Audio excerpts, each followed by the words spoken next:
Fast asleep. Welcome to Fast Asleep with Gina Marie. It is time for a timeless tale. Thank you for joining us for a classic short story. I'm Gina. Marie and engineer Bob are backing me up as always. Oh, and they would like me to remind you, if you haven't done so, subscribe. I did it. This week's story literally and physically gives me the chills, and without a ghost or a demon in sight. Well, there are some very definite bad guys, but what an amazing adventure story this is. It's been said about our author, known as an extremist, a radical, that he was never destined to grow old. John Griffith Cheney, well, better known to us all as Jack London, believed men should use their time on Earth, not waste their days trying to prolong them. The novelist, journalist, and short story writer was born in beautiful San Francisco in 1876. Now, that's the same year as Custer's Last Stand, and he died in 1916, and that is the same year the submachine gun was invented. Wow, how fitting for the icon of masculinity, Jack London. His most famous works are, well, come on, The Call of the Wild and White Fang. He vividly used Alaska and the Klondike, among other settings, at a time when readers were intensely fascinated by this gold rush moment in our history. It was a really wise choice. He was of the very first American authors to amass a large fortune solely from his writing. But he did not begin life with this kind of money, no. His mother was a spiritualist, and she lived with a man that was believed to be Jack's biological father, and he was an astrologer. And it gets a little ugly from here. Let's just say that a demand for an abortion and an attempted suicide were part of Jack's beginnings. Later, a stepfather came into the picture, but a stable home life? It was not in the cards for this young boy. As a child, he had to work as a farmhand, a newspaper seller. He delivered ice. He set pins in a bowling alley. And by age 14, he worked long hours in a cannery.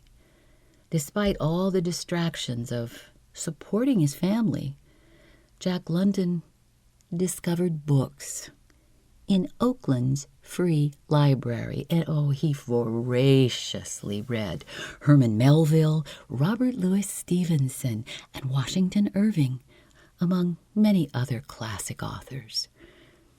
At 15 years old, Oakland's seedy waterfront attracted him. Poaching and selling oysters there, he fell into a very rough crowd, and he loved it. Now, while still a teenager, Jack London sailed out of Oakland when he signed on to a schooner bound for Japan. He came back to the U.S. soon enough, where he continued his roaming, and this time he roamed across America on the rails. He even served some jail time for vagrancy, all this before he was age 20. Jack was finally able to invest some time in his education. Back in California, he enrolled in high school, and he finished a 4-year course in just 1 year. Wow. Next, he entered the University of California at Berkeley. Now, that was in 1896, but money ran out after just 1 semester. It wasn't cheap even then, I guess, or maybe it was.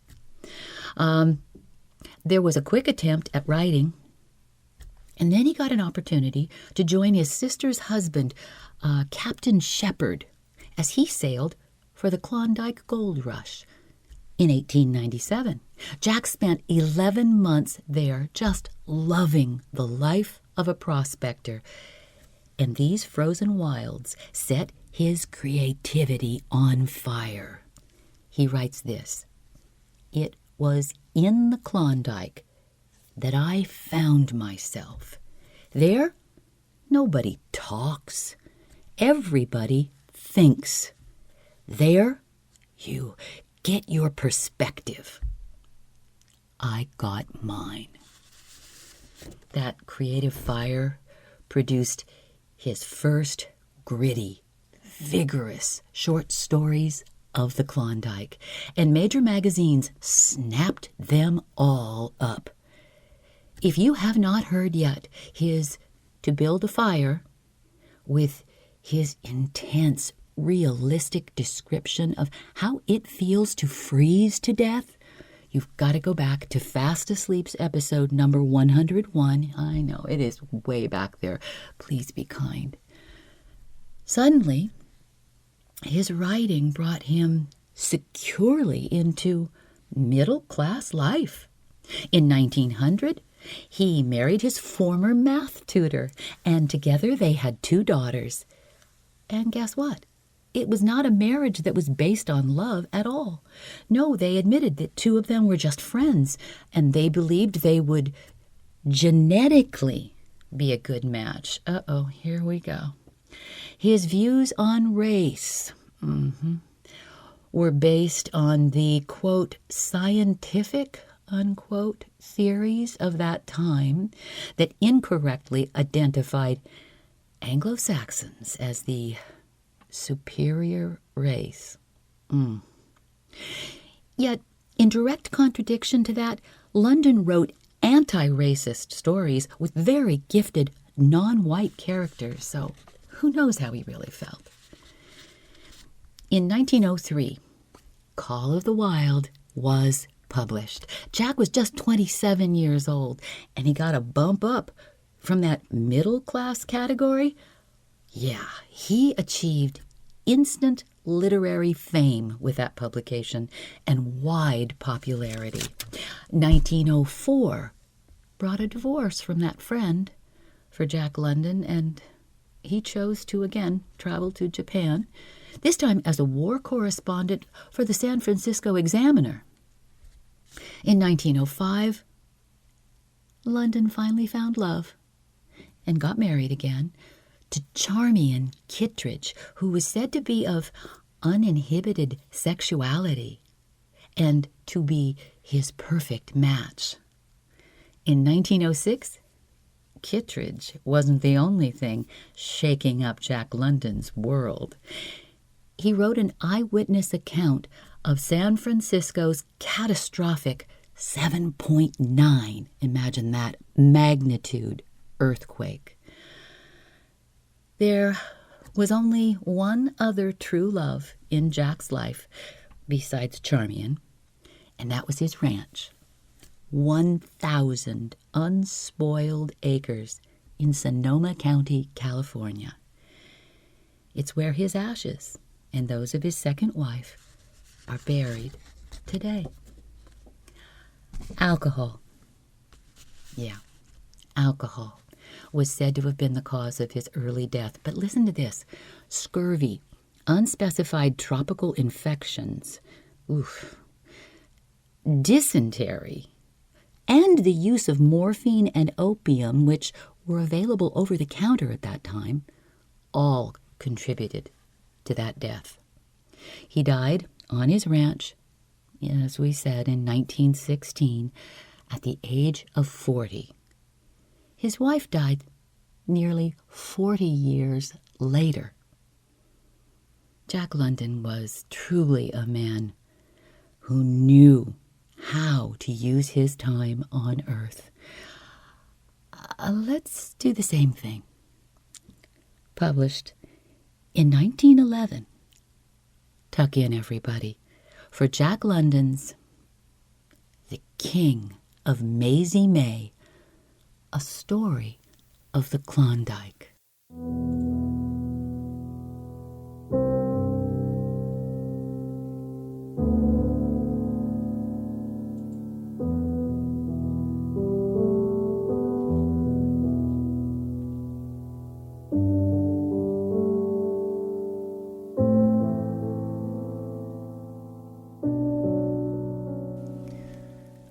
Walt Masters is not a very large boy, but there is manliness in his makeup. And he himself, although he does not know a great deal that most boys know, knows much that other boys do not know.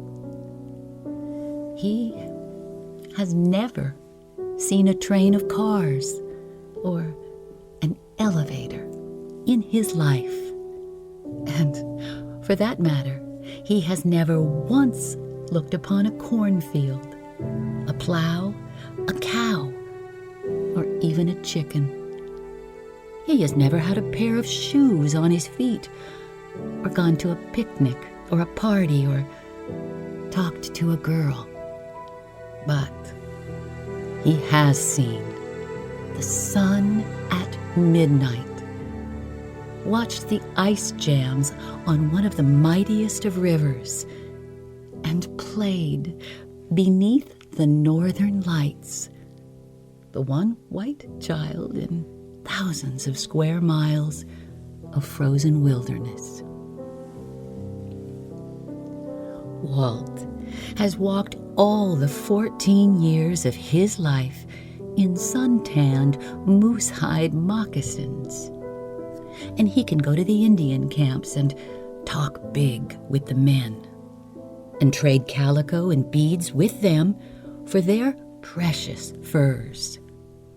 He can make bread without baking powder, yeast, or hops, shoot a moose at 300 yards, and drive the wild wolf dogs 50 miles a day on the packed trail.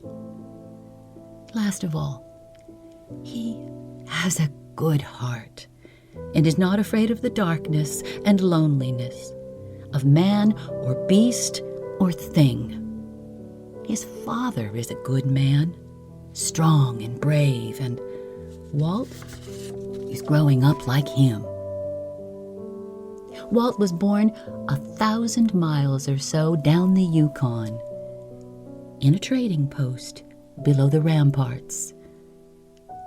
After his mother died, his father and he came up on the river, step by step, from camp to camp, till now they are settled down on the Mazy May Creek in the Klondike country. Last year, they and several others had spent much toil and time on the Mazy May and endured great hardships. The creek, in turn, was just beginning to show up its richness and to reward them for their heavy labor.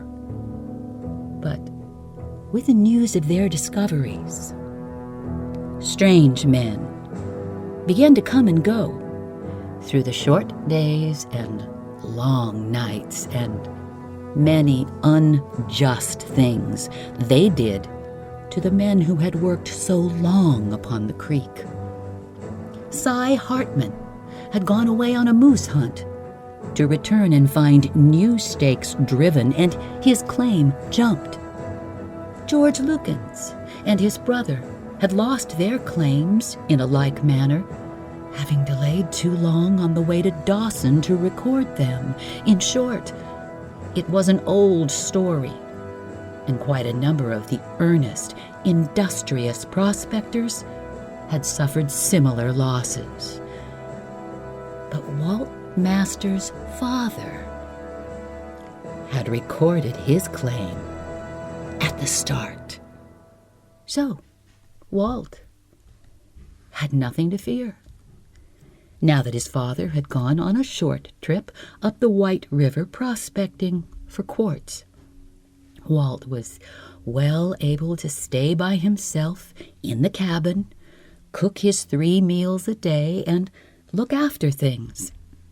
Well, not only did he look after his father's claim, but he had agreed to keep an eye on the adjoining one of Lauren Hall, who had started for Dawson to record it. Lauren Hall was an old man, and he had no dogs, so he had to travel very slowly.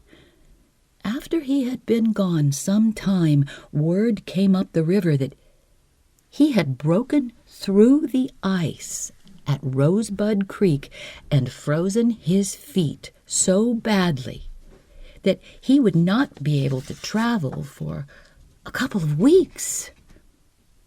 Then Walt Masters received the news that old Lauren was nearly all right again and about to move on afoot for Dawson as fast as a weakened man could. Walt was worried, however. The claim was liable to be jumped at any moment because of this delay, and a fresh stampede had started in on the Mazy May. He did not like the looks of the newcomers, and one day, when 5 of them came by with a crack dog team, several in fact, and the lightest of camping outfits, he could see that they were prepared to make speed and resolved to keep an eye on them. So he locked up the cabin and followed them.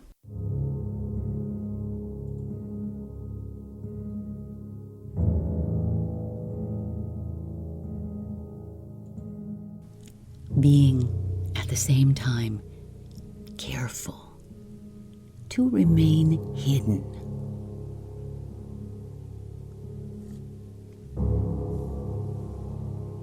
He had not watched them long before he was sure that they were professional stampeders, bent on jumping all the claims in sight.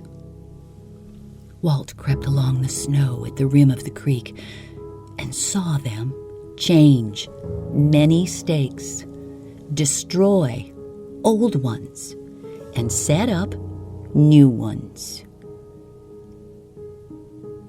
In the afternoon, with Walt always trailing on their heels, they came back down on the creek, unharnessed their dogs, and went into camp within 2 claims of his cabin.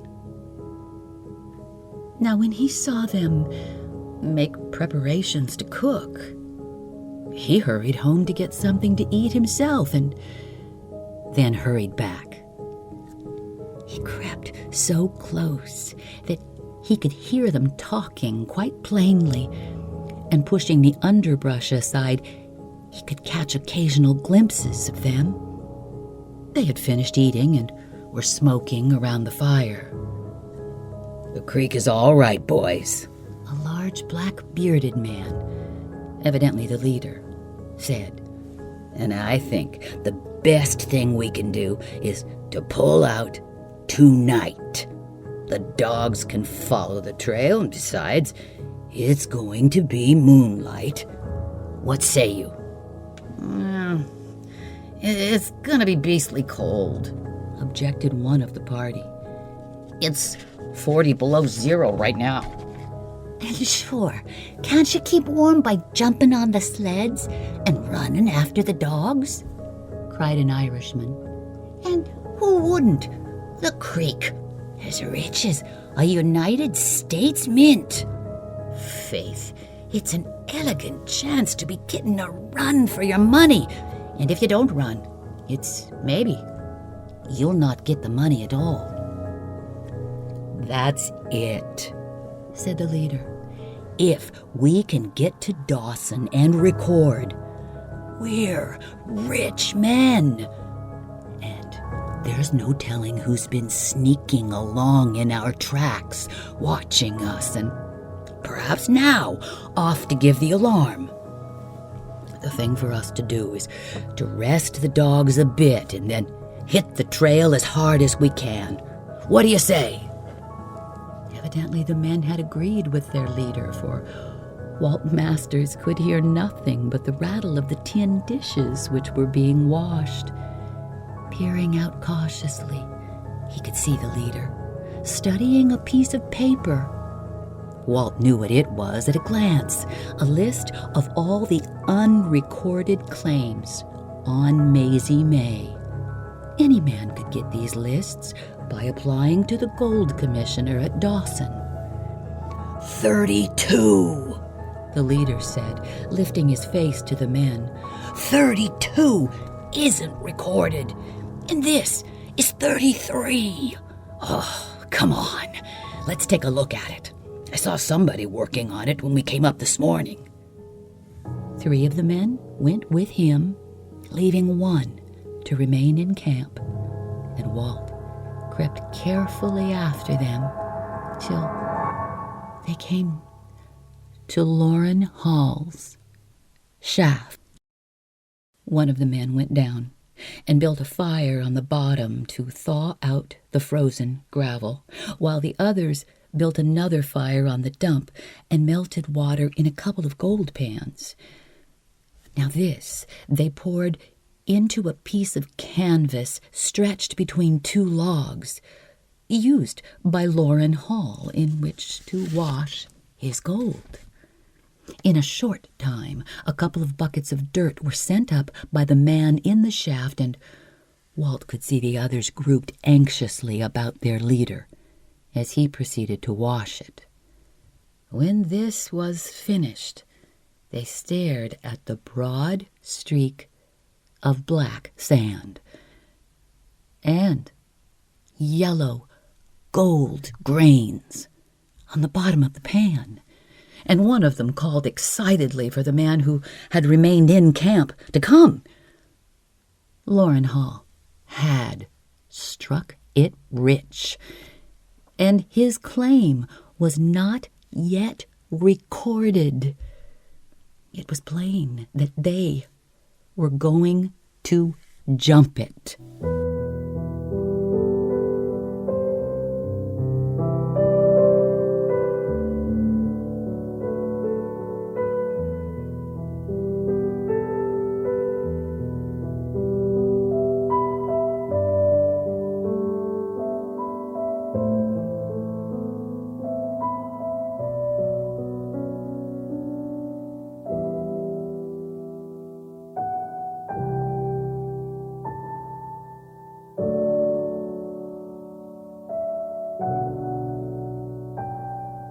Stay with me.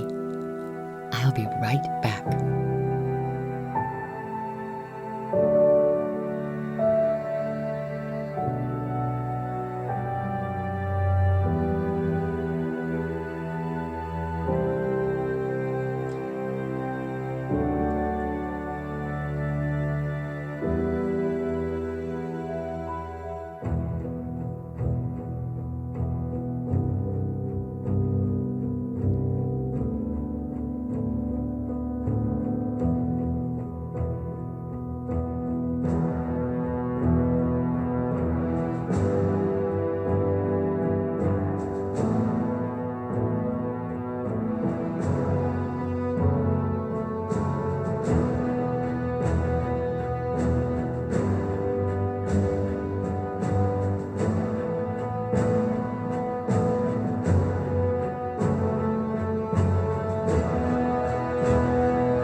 Walt lay in the snow, thinking rapidly. He was only a boy, but in the face of the threatened injustice against old, lame Loren Hall, he felt that he must do something. He waited and watched, with his mind made up, till he saw the men begin to square up new stakes. Then he crawled away till out of hearing, and broke into a run for the camp of the stampeders. Walt's father had taken their own dogs with him prospecting, and the boy knew how impossible it was for him to undertake the 70 miles to Dawson without the aid of dog. Gaining the camp, he picked out, with an experienced eye, the easiest running sled, and started to harness up the stampeders' dogs. There were 3 teams of 6 each, and from there he chose 10 of the best. Realizing how necessary it was to have a good head dog, he strove to discover a leader amongst them, but he had little time in which to do it, for he could hear the voices of the returning men. By the time the team was in shape and everything ready, the claim jumpers came into sight in an open place not more than 100 yards from the trail, which ran down the bed of the creek. They cried out to him, but he gave no heed, grabbing up one of their fur sleeping robes, which lay loosely in the snow, and leaping upon the sled. "Mush! Hi! Mush on!" he cried to the animals, snapping the keen-lashed whip among them. The dogs sprang against the yoke straps, and the sled jerked underway so suddenly as to almost throw him off, and then it curved into the creek, poising perilously on one runner. He was almost breathless with suspense when it finally righted with a bound and sprang ahead again. The creek bank was high, and he could not see, although he could hear, the cries of the men and knew they were running to cut him off.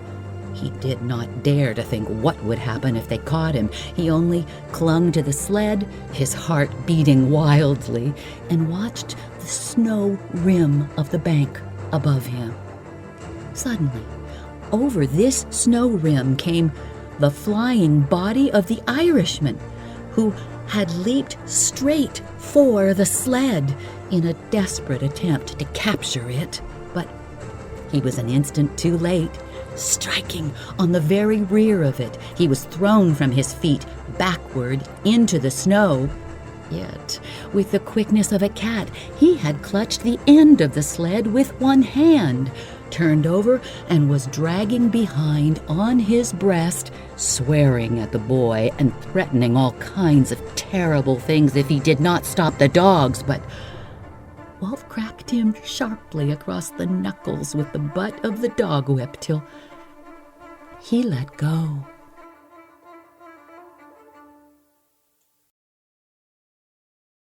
It was 8 miles from Walt's claim to the Yukon. 8 very crooked miles, for the creek wound back and forth like a snake, tying knots in itself, as George Lukens said. And because it was so crooked, the dogs could not get up their best speed, while the sled ground heavily on its side against the curves, now to the right and now to the left. Travelers who had come up and down the Mazy May on foot, with packs on their backs, had declined to go around all the bends, and instead had made shortcuts across the narrow necks of creek bottom. 2 of his pursuers had gone back to harness the remaining dogs, but the others took advantage of these shortcuts, running on foot, and before he knew it, they had almost overtaken him. "Halt!" they cried after him. "Stop, or we'll shoot!" But Walt only yelled the harder at the dogs and dashed round the bend with a couple of revolver bullets singing after him. At the next bend, they had drawn up closer still, and the bullets struck uncomfortably near to him. But at this point, the Mazy May straightened out and ran for 1/2 mile as the crow flies. Here, the dogs stretched out in their long wolf swing, and the stampeders, quickly winded, slowed down and waited for their own sled to come up. Looking over his shoulder, Walt reasoned that they had not given up the chase for good, and that they would soon be after him again. So he wrapped the fur robe about him to shut out the stinging air and lay flat on the empty sled, encouraging the dogs as he well knew how. At last, twisting abruptly between 2 river islands, he came upon the mighty Yukon sweeping grandly to the north. He could not see from bank to bank, and in the quick-falling twilight it loomed a great white sea of frozen stillness.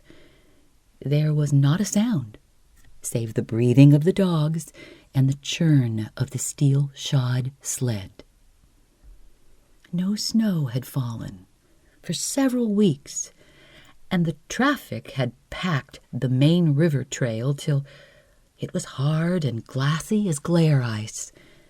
Over this, the sled flew along, and the dogs kept the trail fairly well, although Walt quickly discovered that he had made a mistake in choosing the leader.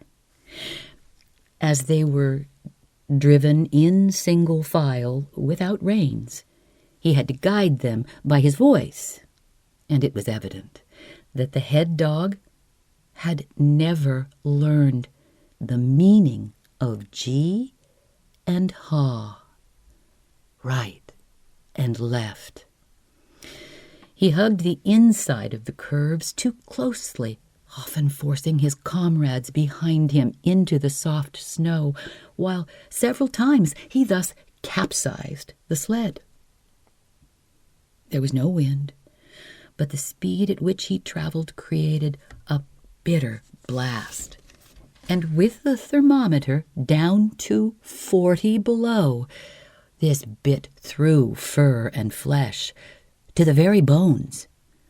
Aware that if he remained constantly upon the sled, he would freeze to death, and knowing the practice of Arctic travelers, Walt shortened up one of the lashing thongs, and whenever he felt chilled, seized hold of it, jumped off, and ran behind till warmth was restored. Then he would climb on and rest till the process had to be repeated.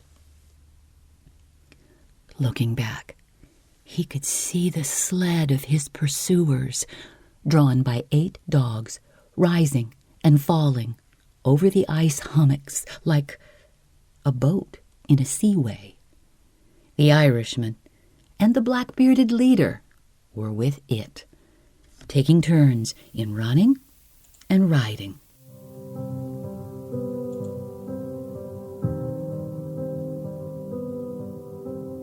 Night fell, and in the blackness of the first hour or so, Walt toiled desperately with his dogs. On account of the poor lead dog, they were constantly floundering off the beaten track into the soft snow, and the sled was as often riding on its side or top as it was in the proper way. This work and strain tried his strength sorely. Had he not been in such haste, he could have avoided much of it, but he feared the stampeders would creep up in the darkness and overtake him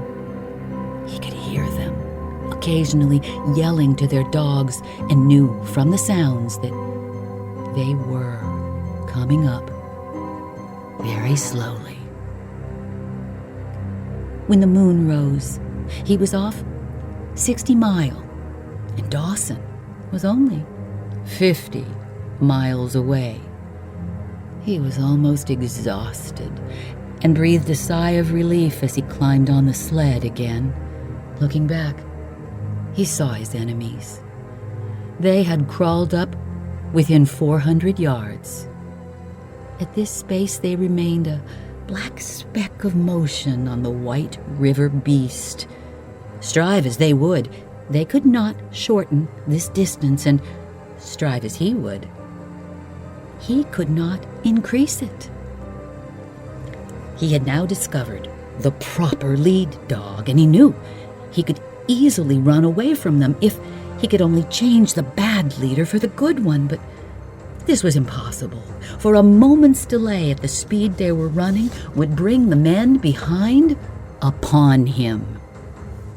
When he got off the mouth of Rosebud Creek, just as he was topping a rise, the ping of a bullet on the ice beside him and the report of a gun told him that they were this time shooting at him with a rifle. And from then on, as he cleared the summit of each ice jam, he stretched flat on the leaping sled till the rifle shot from the rear warned him that he was safe till the next ice jam.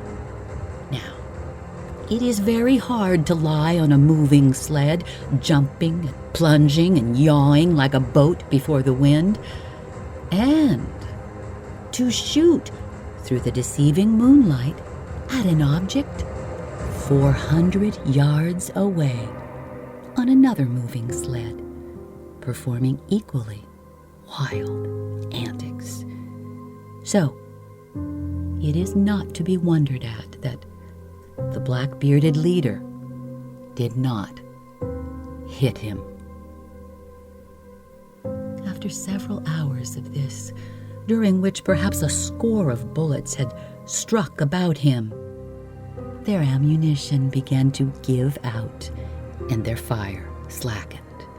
They took greater care and only whipped a shot at him at the most favorable opportunities. He was also beginning to leave them behind, the distance slowly increasing to 600 yards.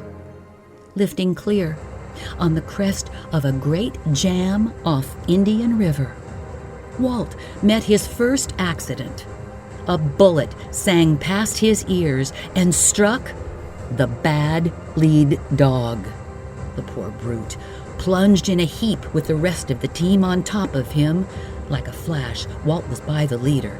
Cutting the traces with his hunting knife, he dragged the dying animal to one side and straightened out the team.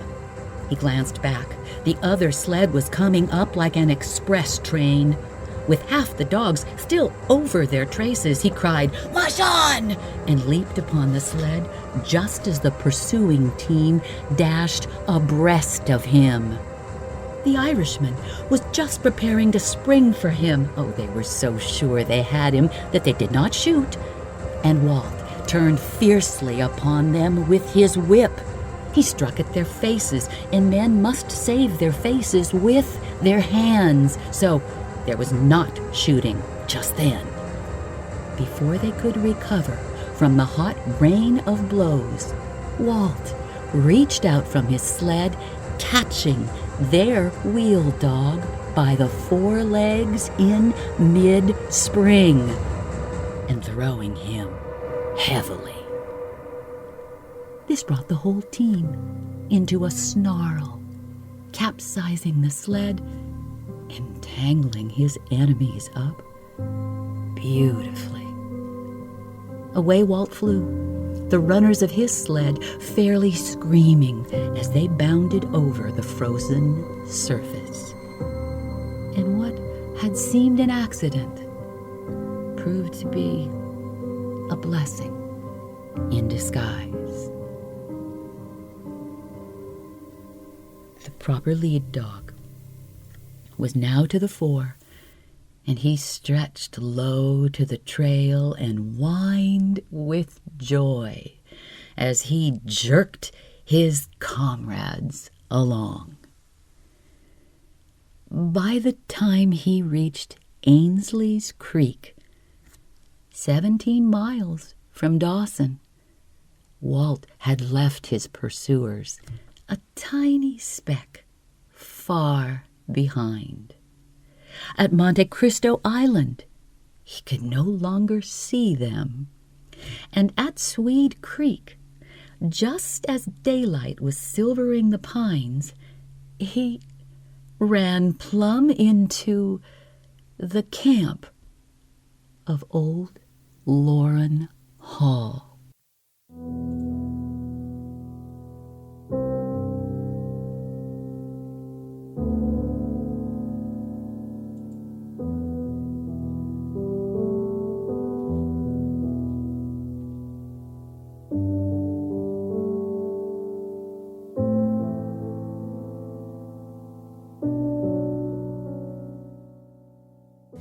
Almost as quick as it takes to tell it, Lauren had his sleeping furs rolled up and had joined Walt on the sled.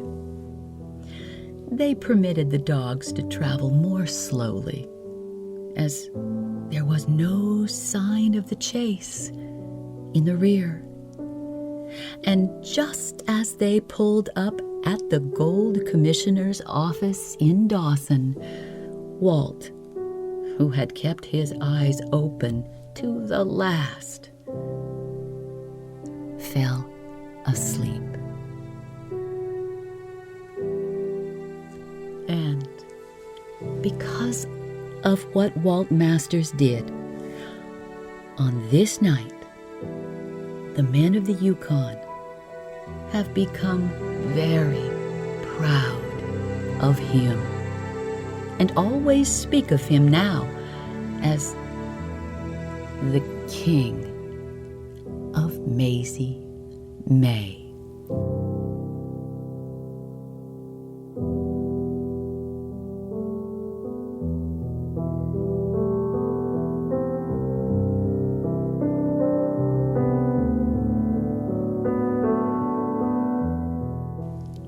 Introduction information for this episode is from Smithsonian Magazine's article by Kenneth Brand entitled "The Short, Frantic, Rags to Riches Life of Jack London," and other sources in our show notes.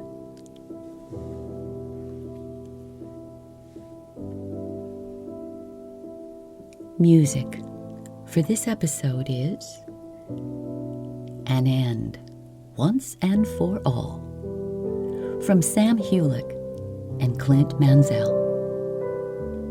"Confluence" from Greg Dombrowski and Secession Studios. "Hidden Machinations" from Eternal Eclipse. And "Heart of Darkness," again from Greg Dombrowski and Secession Studios. Please tell us what you think, right here in comments, or you can email us at fastasleepwithginamarie44@gmail.com. You can always reach us on Instagram and Facebook, and once in a while, TikTok. Your reviews, your likes, your comments, your subscriptions keep us here for you. And we do thank you for listening.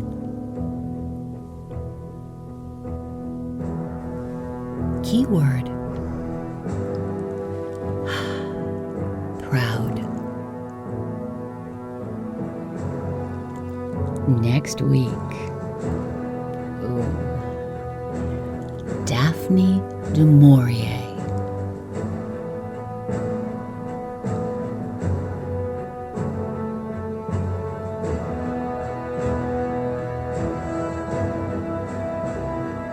Good night.